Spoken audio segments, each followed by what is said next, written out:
Have you ever imagined a future where there are no computers, no artificial intelligence, and yet humans rule entire galaxies? Where the most valuable thing in the universe is not gold or oil or land, but a mysterious drug called spice that can make people live longer, see the future, and even travel across space without moving. This is the world of Dune. It's not just a science fiction story. It's a powerful tale about power, destiny, survival, and the cost of believing in heroes. Let me take you to a desert planet. A planet where water is more precious than blood, and giant worms hide beneath the sand. This planet is called Arrakis. Once upon a time in the distant future, 10,000 years from now, humanity has spread across the stars. But something strange happened. After a huge war against thinking machines, all computers were banned. That's right. No AI, no robots, no Siri or Alexa. Instead, humans evolved in amazing ways. Some became mentats, basically human computers who could calculate and think faster than any machine. Some joined the Bene Gesserit, a secret sisterhood with mind control powers, superhuman awareness, and a plan that had been going on for thousands of years. Their goal? To create the ultimate human. A man who could see everything, the past, the future, all at once. The Kwisatz Haderach. Now here's where things get interesting. One of the Bene Gesserit, Lady Jessica, was supposed to give birth to a daughter as part of this big plan. But she fell in love. And out of love, she gave birth to a son. His name was Paul Atreides. Paul is born into a noble family, the House of Atreides. His father, Duke Leto, is a just and honorable man, not like the usual greedy rulers. The Emperor, feeling threatened by Duke Leto's popularity, hatches a secret plan with a cruel and powerful rival, Baron Harkonnen. The plan? Set a trap? The Emperor orders the Atreides family to leave their peaceful ocean planet and take over a new planet, Arrakis. On paper, it looks like a promotion, but in reality, it's a death sentence. Arrakis is a nightmare. It's hot, deadly, and covered in endless deserts. But it's the only place in the entire universe where spice exists. And spice changes everything. Spice isn't just a drug. It gives people longer life. It boosts your mind. And most importantly, it helps space pilots from a group called the Spacing Guild to fold space, meaning they can jump between stars in seconds. Without spice, space travel would stop. The Empire would collapse. So whoever controls the spice controls the universe. But on Arrakis, there are dangers that even the Emperor can't tame.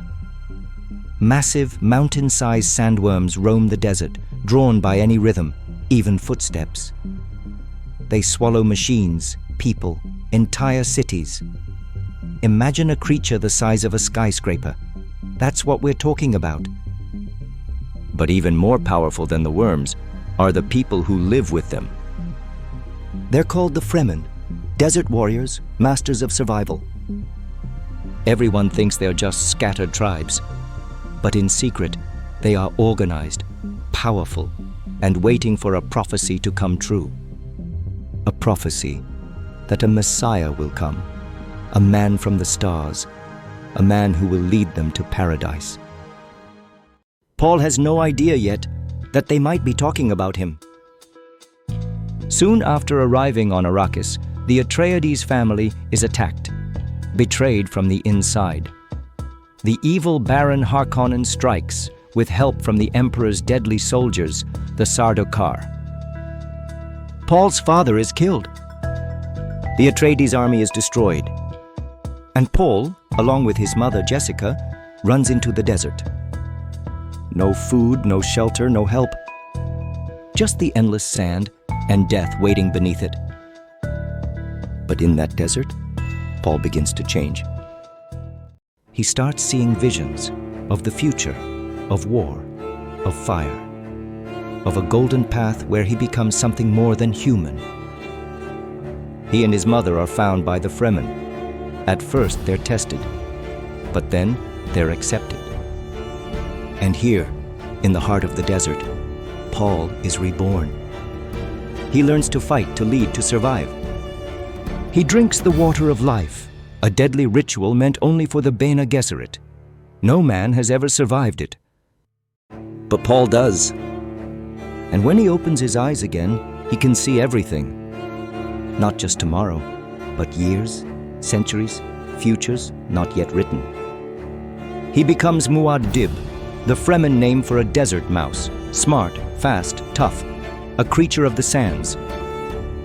Paul leads the Fremen in a revolution, not just against the Harkonnens, but against the entire empire. He rides the giant sandworms like war horses. He trains the Fremen into an unstoppable army, and soon the universe begins to tremble. But Paul's power isn't just in battles. He now controls the spice. And remember, whoever controls the spice controls everything. He sends a message to the emperor. Come to Arrakis or lose your throne. The emperor comes with thousands of elite soldiers, but it's too late. Paul defeats them in one final explosive war. He confronts the emperor, forces him to step down, and Paul becomes emperor. But here's the twist. Paul has seen what comes next. He sees billions dying in his name, in a holy war across the galaxy. A war started by people who see him as a god. He didn't want this. He never asked to be a Messiah. But the moment people believed in him, they gave him that power. And now, he can't stop what's coming. That's the true message of Dune. It's not just about deserts or spaceships. It's a warning. A warning about believing too much in heroes. A warning about how religion can be used to control. About how we destroy nature for power. About how every system, even the future, can be manipulated. Frank Herbert didn't just write a story. He built a world that mirrors ours, full of politics, climate issues, spiritual manipulation, and the dangerous mix of faith and power. Even today, Dune feels like a reflection of what's happening in our world. So next time you hear about a hero coming to save us, remember Paul Atreides. He was just a boy, until the world turned him into a god. And once that happened, he could never go back. If you enjoyed this journey through the sands of Dune, don't forget to like, share, and subscribe. More mind-bending stories are just one click away.